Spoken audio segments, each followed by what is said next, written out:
2008, the world was burning. Lehman Brothers collapsed. Millions lost their homes, their jobs, their savings. Then, the Federal Reserve stepped in with a radical plan. Print trillions of dollars to save the economy. But was it a heroic rescue or the biggest financial prank in history? Buckle up. This story will blow your mind. Picture this. It's 2008. The American dream is crumbling. Lehman Brothers, a Wall Street titan, goes bust. Billions of dollars are trapped in a collapsing housing market, fueled by reckless borrowing. Families are kicked out of their homes. Jobs vanish. Hope fades. The U.S. economy is on life support. Enter the Federal Reserve, America's central bank, led by Ben Bernanke. They had a plan to save the day, a financial weapon called quantitative easing, or QE. Sounds fancy, right? But here's the kicker. It was a high-stakes gamble that would shake the world and turn Bernanke into a punchline. So what's quantitative easing? It's not as complicated as it sounds. The Fed basically printed massive amounts of money, trillions of dollars, and used it to buy up toxic debt, corporate bonds, bank bonds, even government bonds. The goal? Flood the economy with cash, so businesses could keep running and Americans could keep spending. The Fed slashed interest rates to zero. Money was practically free. Americans borrowed like crazy. New cars, new houses, you name it. But here's where it gets wild. With rates so low, nobody wanted to park their money in banks. Why save when you could invest?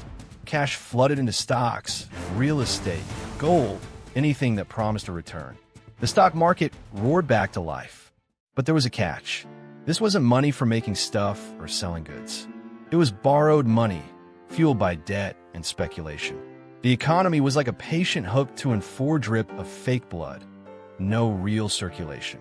Banks got cash from the Fed, but couldn't pull in deposits from the public. Credit froze. And yet, the Fed thought they were winning.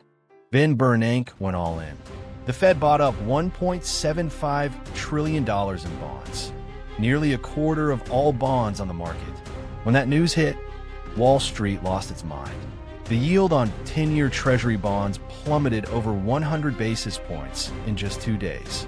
Stocks surged, spending spiked, unemployment dropped. QE rounds 1, 2, and 3 looked like a miracle. But miracles come with a price. By 2013, the economy was stabilizing. The Fed decided it was time to pump the brakes on QE. They couldn't just sell all those bonds. That would tank everything. So in May 2013, Ben Bernanke stepped up to a mic and dropped a bombshell. He said, "We're not stopping QE. We're just slowing it down." Sounds harmless, right? Wrong.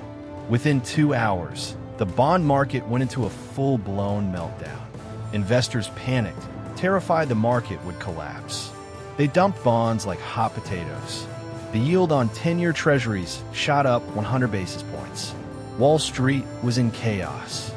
And then, just 2 hours later, Bernanke had to eat his words. He stepped back out and basically said, "Whoops, my bad. No tightening, we're good." Can you believe it? The most powerful banker in the world had to backtrack like a kid caught sneaking cookies. This fiasco became known as the taper tantrum of 2013, a moment so infamous it's still talked about today. The taper tantrum showed us something crazy. Wall Street, and even everyday investors, have become addicted to the Fed's money machine. Like kids hooked on candy, the moment you say less candy, they throw a fit. The Fed had created a monster, an economy hooked on cheap money and endless debt. So what's the big takeaway from this wild ride? QE saved America from the 2008 crash, no question.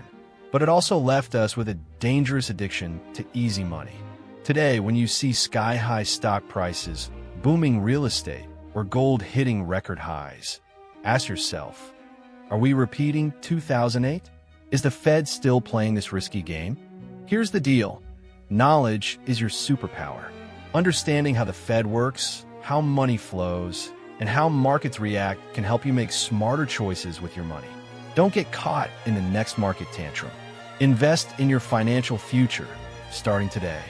If you loved this deep dive into the Fed's wild ride, smash that subscribe button right now.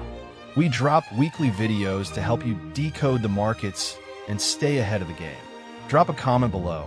What do you think about the taper tantrum? Is the Fed setting us up for another crash? Let's talk about it. And don't forget to hit that bell icon so you never miss a video. Thanks for watching, and I'll see you in the next one.